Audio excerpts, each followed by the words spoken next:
बिस्मिल्लाहिर्रहमानिर्रहीम। अस्सलाम वालेकुम रिस्पेक्टेड टीचर्स। ये वीडियो ख़ास तौर पर प्रोमोटेड टीचर्स के लिए है जो 14 से 15 स्केल में या 15 से 16 में या किसी भी पंजाब में उनकी प्रमोशन हुई है तो उनकी पे जो है वो किस हिसाब से इंक्रीज़ होती है, कौन कौन से अलाउंस जो हैं वो उनमें कट हो जाएंगे, क्या पे ज़्यादा होगी स्केल अपग्रेड होने पर या पहले से कम हो जाएगी। मुकम्मल मालूमात आपको सैलरी स्लिप की मदद से बताऊंगा। आप ख़ुद घर बैठे अपनी सैलरी से ख़ुद निकाल लेंगे कि आपको जो 14 से 15 स्केल मिला है तो आया जो आपकी सैलरी इंक्रीज़ हुई है या कम हुई है, और इसमें कौन से अलाउंस का इजाफ़ा होगा, किस चीज़ में इजाफ़ा होगा और किस चीज़ में जो है वो कटौती हो जाएगी, वो चीज़ आपकी ख़त्म हो जाएगी। जो इसके बारे में मुकम्मल मालूमात इस वीडियो में मौजूद होगी। शार्ट सी वीडियो होगी। मेरी कोशिश होगी कि स्टेप बाय स्टेप इसमें आपको तमाम मालूमात से आगाह कर दूं और आप अपनी सैलरी जो है वो ख़ुद कैलकुलेट कर सकें कि पहले आपकी सैलरी कितनी थी और अब आपकी जो सैलरी है वो कितनी हो गई है। तो शुरू करते हैं इस वीडियो को। सबसे पहले मैं आपको पर्सनल अलाउंस के मतलब बता दूं कि जो आपका पर्सनल अलाउंस, ज़ाहिर बात है तमाम जितने भी टीचर होते हैं वो कॉन्ट्रैक्ट पर होते हैं और उनका एक पर्सनल अलाउंस होता है, वो उनकी सैलरी स्लिप पर मेंशन होता है हर टीचर का। उसे जब वो रेगुलर होते हैं तो उसे पर्सनल अलाउंस का नाम दे दिया जाता है। ये यहाँ पर आपको नज़र भी आ रहा होगा कि पर्सनल अलाउंस सैलरी स्लिप पर, हर टीचर की सैलरी स्लिप पर मौजूद होता है। ये 3510 जो प्राइमरी टीचर थे जो परमानेंट हुए थे 2017 में, जिनकी अपॉइंटमेंट हुई थी और 2021 में वो परमानेंट हुए थे, तो उनका जो ये पर्सनल अलाउंस है वो 3510 था। तो परमानेंट होने के बाद जो सबसे पहला आपकी कटौती होगी वो आपके पर्सनल अलाउंस की होगी। यानी कि जैसे ही आप 15 स्केल में जाएंगे तो आपका ये पर्सनल अलाउंस जितना भी लिखा होगा वो कट हो जाएगा। इसके ये नोटिफिकेशन भी आपके साथ में शेयर कर रहा हूँ। इस नोटिफिकेशन में क्लियर लिखा हुआ है कि जब भी आपकी प्रमोशन होगी या आपका कैडर चेंज होगा, पोस्ट आपकी चेंज होगी, तो आपका जो है ये जो आपका पर्सनल अलाउंस है वो आपका ख़त्म हो जाएगा। तो अब आपने अपनी मौजूदा जो आपके पास सैलरी स्लिप होगी वो आपने देख लेनी है कि वो आपका पर्सनल अलाउंस कितना बन रहा है। तो वो आप एक चीज़ लिख लें कि ये आपकी सैलरी से, जब आप 15 स्केल में जाएंगे तो ये आपकी सैलरी से माइनस हो जाएगा। दूसरे नंबर पर कुछ टीचर्स जो हैं वो प्राइमरी स्कूल में हैं, उन्हें चार्ज अलाउंस मिल रहा होता है, तो वो चार्ज अलाउंस भी ख़त्म हो जाएगा। तीसरे नंबर पर अलाउंस कुछ टीचर को मिल रहा होता है क्वालिफ़िकेशन अलाउंस, कुछ को एमएससी का 600 और एमफिल का 5000 मिल रहा होता है। तो ये पर्सनल अलाउंस भी ऐसे टीचर जो आर्ट्स के थे, जिनकी एमए की बेस पर प्रमोशन हुई है, उर्दू इंग्लिश वाले आर्ट्स वाले जितने भी हैं, उनका अगर पर्सनल अलाउंस था तो ये पर्सनल अलाउंस उनका ख़त्म हो जाएगा। और जो साइंस वाले टीचर हैं जिनकी promotion BSc double math physics या बीएससी बॉटनी ज़ूलॉजी केमिस्ट्री इन बेसिस पर हुई है, उनका ये 600 अलाउंस मौजूद रहेगा। बाकी जो अलाउंस था एमफिल का अलाउंस वो आपका मौजूद रहेगा, उस पर कोई फ़र्क नहीं पड़ेगा आर्ट्स और साइंस दोनों का। तो इसके बाद आपकी सैलरी में आपकी जो बेसिक पे है वो कितनी इंक्रीज़ होगी 15 स्केल में जाने के लिए, उसके लिए मैं आपको एक पे चार्ट दिखा रहा हूँ। आपकी जो बेसिक पे है वो 14 से 15 में कितनी इंक्रीज़ होगी, तो उसके लिए आपने अपनी मौजूदा बेसिक पे देख लेनी है। आप अपनी सैलरी स्लिप पर जाएंगे, जुलाई या जून की जो भी आपकी बेसिक पे होगी उसको आपने नोट डाउन कर लेना है। जैसे इस सैलरी पर जो बेसिक पे है वो 27,750 है, तो इसको आपने अपने पास नोट कर लेना है। फिर आपने इस चार्ट पर चले जाना है। हो सकता है आपकी ये डिफरेंट हो, जो भी हो वो आप अपने पास नोट कर लें। नोट करने के बाद आपको इस पे चार्ट में आप आ जाएंगे। ये पे चार्ट जो है वो पीडीएफ में मौजूद है, आपके साथ में शेयर कर दूंगा। तो अब आपने अपने स्केल को, कोई भी किसी भी स्केल का है, 14 का है, 15 का है, 16 है, प्रो जो उसने वहाँ से देखी है अपनी बेसिक पे, उसको यहाँ पर आपने चेक कर लेना है कि आप किस स्टेज में थे। जैसे ये 14 स्टेज की सैलरी स्लिप थी और 2750 जो है वो सैलरी यहाँ पर बन रही है इस 0 1 2 3 यानी कि 3 स्टेज पर जो 27,750 सैलरी बन रही है। आपने अपने मुताबिक इसको देख लेना है कि आपकी कितनी थी। हो सकता है अगले में हो या नेक्स्ट में हो, जिसमें भी है ये स्टेज लिखी हुई है 0 0 1 2 3 4 5 6 7 और इधर यहाँ पर लिखे होते हैं स्केल 6 7 8 9 10 ये 18 स्केल तक, ठीक है। इस साइड पर स्केल होते हैं और इस साइड पर जो है स्टेजेस होती हैं। तो अब आपने इसको देख लिया 27,750। अब आपने आप 14 से 15 में गए तो 14 से 15 की मैं बात कर रहा हूँ, बाकी आप ऑटोमेटिकली समझ जाएंगे।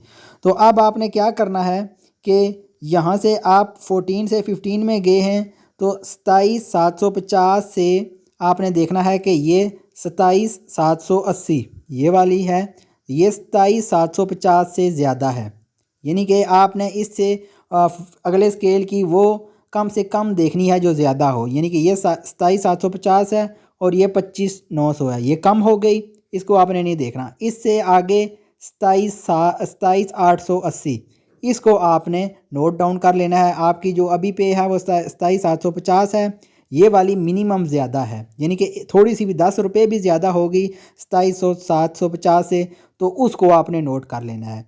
यानी कि जो भी आपकी तनख्वाह है 50,000 है 70,000 है जितनी भी है, तो उससे आपने नीचे की तरफ जाना है अगले स्केल में। ये अगले 15 स्केल का ये जो आपके पास चार्ट शो हो रहा है, इसमें आपने देखना है कि जो पहली सबसे ज़्यादा हो रही है, तो यहाँ पर 27,750 से जो पहली सबसे ज़्यादा हो रही है वो 27,880 से, बेशक 10 रुपये हो जाए 1 रुपया भी हो जाए, जो इंक्रीज़ हो गई वो आपने नोट कर लेनी है। अब आपने इससे अगली तनख्वाह जो है 29,860 वो आपकी मौजूदा जो स्केल होगा उसकी आपकी तनख्वाह होगी 15 स्केल की। आसान लफ्ज़ों में मैं अगर आपको बता दूं तो आपने देखना है कि आप किस स्केल में थे, 14 स्केल में थे, अभी आपकी तनख्वाह कितनी है 29,490। तो आपने 15 स्केल में नीचे वाला जो कॉलम होगा उसकी आपने देख लेनी है 31,840। आप 15 स्केल में गए हैं तो अब आपकी जो तनख्वाह है वो 31,840 हो जाएगी। ये बिल्कुल आसान है, यानी कि कोई भी आप देख लें कि आपकी तनख्वाह कितनी है अभी इस स्केल में। अगर इस स्टेज पर आ जाएं आपकी तनख्वाह कितनी है 37,780। अब आप अगले स्केल में चले गए हैं तो अगले स्केल में ये नीचे वाला कॉलम आपने देख लेना है 43,890। ये आपकी मौजूदा जो होगी तनख्वाह हो जाएगी।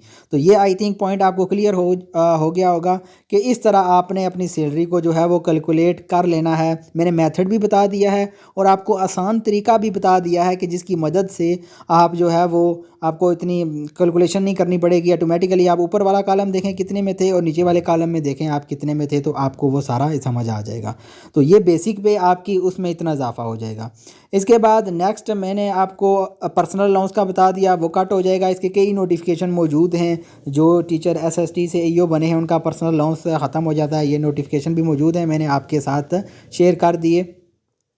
इसके बाद नेक्स्ट पॉइंट में आप आ जाएं तो ये मैंने एक चार्ट भी बना दिया है, इससे भी आपको कुछ चीज़ें वाज़ेह हो जाएंगी कि आपकी जो 14 स्केल की बेसिक पे थी वो 27,750 है। अब मैंने नीचे से कैलकुलेट कर ली, उधर से आपको बता दिया। अब मौजूदा जो 15 स्केल की बेसिक पे होगी वो 29,860 हो गई। इसके बाद जो आपका मेडिकल अलाउंस है वो 1500 था 14 में, तो 15 में भी आपका 1500 रहेगा। हिल अलाउंस कुछ जगहों पर मिलता है, कुछ डिस्ट्रिक्ट में नहीं मिलता, कुछ में डिफरेंट प्रोसेस होता है, तो वो अगर आपका है तो ठीक है, जितना है उतना ही आपको मिलेगा, उसमें कोई इंक्रीज़ नहीं होगा। उसके बाद कन्वेंस अलाउंस 2,856 ये आपके पास आ गया 14 स्केल का, और 15 स्केल का भी आपके पास इतना ही आ। ये यहाँ पर मैं आपको एक सैलरी स्लिप भी बता देता हूँ कि जिससे आपको वाज़ेह हो जाएगा। ये एक सैलरी स्लिप है 14 स्केल की, ठीक है। इसमें बेसिक पे इंक्रीज़ होगी या वो आपको नेक्स्ट में बताता हूँ। कन्वेंस अलाउंस 2856 था 14 स्केल में, तो 15 स्केल में भी जो कन्वेंस अलाउंस है वो 2856 ही रहेगा। क्या चीज़ इंक्रीज़ हुई? बेसिक पे। एक ये आपके पास इंक्रीज़ होगी, दूसरा हिल अलाउंस अगर 500 था तो 500 ही रह गया। उसके बाद आपके पास हाउस रेंट जो आपका है वो 2,214 था, तो 15 स्केल में जाने के बाद वो आपका 2,349 हो जाएगा। तो इसमें इंक्रीज़ आपके पास आ जाएगा हाउस रेंट में। एक आपकी बेसिक पे इंक्रीज़ हो गई, दूसरा आपका हाउस रेंट इंक्रीज़ हो गया। मेडिकल अलाउंस 1500 था 14 में, तो 15 में भी वो 1500 ही रहा। इसके अलावा अगर हम यहाँ पर एडाक रिलीफ 15% 2022 का जो 2,979 था, तो यहाँ पर भी जो हडाक रिलीफ 15% 22 का है वो सेम वही 2,979 ही आपके पास रहेगा। इसके बाद आपके पास जो स्पेशल अलाउंस 25% था 2021 का 3,795। तो वो आपके पास जो है वो मौजूदा जो आपकी 15 स्केल के हिसाब से वो इंक्रीज़ हो जाएगा। बेसिक ये जो आपकी पे होगी, जितनी भी आपकी बेसिक पे होगी, इसको आपने 25 के साथ मल्टीप्लाई करना है। 25 के साथ मल्टीप्लाई करेंगे, डिवाइडेड बाई 100 करेंगे, तो ये आपके पास जो है वो इस वाला इजाफा आ जाएगा। इसके बाद जो स्पेशल अलाउंस 15% था 2022 का, ये आपके पास 2,900, और यहाँ पर भी 2,900 वो सेम हो जाएगा। ठीक हो गया। इसके बाद नेक्स्ट आपके पास जो जीपीएफ सिर्फ कटौती होगी वो तो भी थोड़ी सी ज़्यादा हो जाएगी। उसमें क्या होगा कि जीपीएफ आपका 3,900 था, तो जीपीएफ यहाँ पर आपका 4,290 हो जाएगा जो है 15 स्केल का। तो ये आपका एक इंक्रीज़ कटौती जो है वो ज़्यादा हो जाएगी। इसके अलावा जो आपका बीएफ फंड बनोलट फंड अगर 14 स्केल में 937 था, तो 15 स्केल में आपका कितना हो गया 1,015। इसके अलावा जो ग्रुप इंश्योरेंस थी वो 135 है, तो वो 135 ही रहेगी। बाकी टैक्स वगैरह जो आपकी सैलरी ज़्यादा है तो उसमें अगर जो कटौती होती होगी वो होती रहेगी। अब इसमें जो मुकम्मल एक चार्ट है वो आपके साथ शेयर कर रहा हूँ। यहाँ तक हमने डिस्कस कर लिया था क्वालिफिकेशन अलाउंस भी। इसके बाद हाउस रेंट अलाउंस में इजाफा हुआ है। उसके बाद जो ये आपके अलाउंस हैं दो, ये जो मौजूदा 2023-24 का मौजूदा है, तो इसमें आपके दो अलाउंस सेम रहेंगे। अगर 24-54 है, ये 15% 2022 वाला ये सेम रहेगा। और दूसरा आपके पास एडाक रिलीफ 35%, ये भी आपके पास जो है वो सेम रहेगा। ये भी दोनों दो सेम हो गए। इसके बाद आपके पास जो एडाक रिलीफ 25% है वो आपका इंक्रीज़ होगा, उसको आपने मौजूदा 15 की पे से ज़रब दे देनी है। और तीसरे नंबर पर जो आपका 15% है, यानी कि टोटल आपकी सैलरी में 5 अलाउंस होंगे। उनमें से जो आपके 4 अलाउंस हैं, 1 2 3 4, 4 अलाउंस, 3 अलाउंस आपके सेम रहेंगे, 3 अलाउंस आपके सेम रहेंगे और 2 अलाउंस में आपका इजाफा हो जाएगा। इसके बाद नेक्स्ट अगर हम जाएं तो ये कटौतियाँ हो गई आपकी, वो मैंने यहाँ पर लिख दी। अगर 149 है तो ग्रुप इंश्योरेंस 149 ही रहेगी। बनोलट फंड थोड़ा ज़्यादा हो जाएगा, टैक्स थोड़ा अगर सैलरी के हिसाब से होगा, और ग्रुप इंश्योरेंस थोड़ी ज़्यादा हो जाएगी। तो ये अगर 14 स्केल का कोई टीचर है और उसकी जो सैलरी थी वो 64,000 बन रही थी पहले, तो अब जो उसकी सैलरी होगी वो 63,000 बन जाएगी, यानी कि उसकी सैलरी 1,000 कम हो जाएगी। मौजूदा जो अगर उसकी सैलरी थी तो उससे आपकी सैलरी 14-15 स्केल में जाने से आपकी सैलरी जो है वो 1,000 कम हो जाएगी। ये सारे प्रूफ मैंने आपके साथ शेयर किए। ये आपकी नेट सैलरी थी, जो ग्रास सैलरी आती थी वो 58,000 टैक्स वगैरह काट के 58 आती थी, तो अभी 57 आएगी। ठीक हो गया। और इसके बाद आपका एक और नुकसान ये होगा कि जो आपकी सालाना तरक्की है, अभी 14 स्केल अगर हमारी दिसंबर में प्रमोशन हमारे आर्डर होते हैं तो वो हमें इस स्केल का भी हमें मिल जाती तरक्की और अगले स्केल की भी। लेकिन अभी क्योंकि हमारी प्रमोशन पहले हो गई है तो हमारी जो ये जो 6 मंथ 7 मंथ थे ये हमारे ज़या हो गए हैं। ये हमारी जो तरक्की है वो हमें नहीं मिलेगी। इसमें तकरीबन 2,000 जो आपकी तरक्की बनती थी आलमोस्ट वो भी आपको नहीं मिलेगी। यानी कि सादा अल्फाज में अगर मैं बात करूँ तो 14 से 15 स्केल के ज़ाहिर बात है बहुत ज़्यादा फ़ायदे हैं, हर टीचर को फ़ायदा मिला है। लेकिन जो आपकी सैलरी है वो कम अज़ कम 3,000 के करीब जो है वो कम हो जाएगी। ये सारी मालूमात मैंने आपके साथ शेयर कर दी। 3,000 सैलरी में आपका डिफरेंस आ जाएगा कि जो आपकी मौजूदा सैलरी है और जो आपकी अब आपकी प्रमोशन के बाद पे फिक्स होगी, तो उसके बाद जो आपकी सैलरी होगी वो 3,000 आलमोस्ट कम हो जाएगी। एक तो आपकी सालाना तरक्की नहीं लगेगी, दूसरा आपका पर्सनल अलाउंस कट होगा, तीसरा कुछ लोगों का क्वालिफ़िकेशन अलाउंस कट होगा, चौथा कुछ लोगों का जो चार्ज अलाउंस है वो भी कट होगा।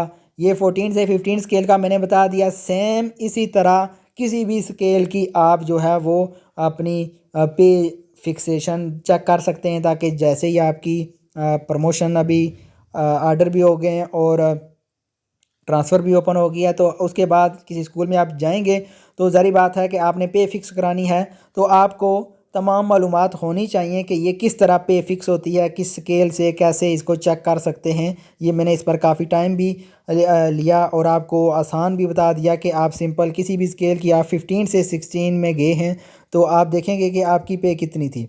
आपकी पे थी 33,820। तो नीचे वाले जो उसके बिल्कुल पैरेलल है उसको आपने देख लेना है 39,370। तो ये आपकी मौजूदा जो बेसिक पे होगी वो हो जाएगी। बाकी जो आपकी पे स्टेज है वो अगर 0 1 2 3 4 5 थी तो अब भी आपकी 5 हो जाएगी। बहुत शुक्रिया आप लोगों का वीडियो देखने के लिए। वीडियो अच्छी लगी तो चैनल को सब्सक्राइब ज़रूर करें और दूसरे दोस्तों के साथ शेयर भी करें। फिर भी अगर कोई मालूमात हो, कोई आपके ज़हन में क्वेश्चन हो तो आप लाजमी पूछ लें। अल्लाह हाफिज़।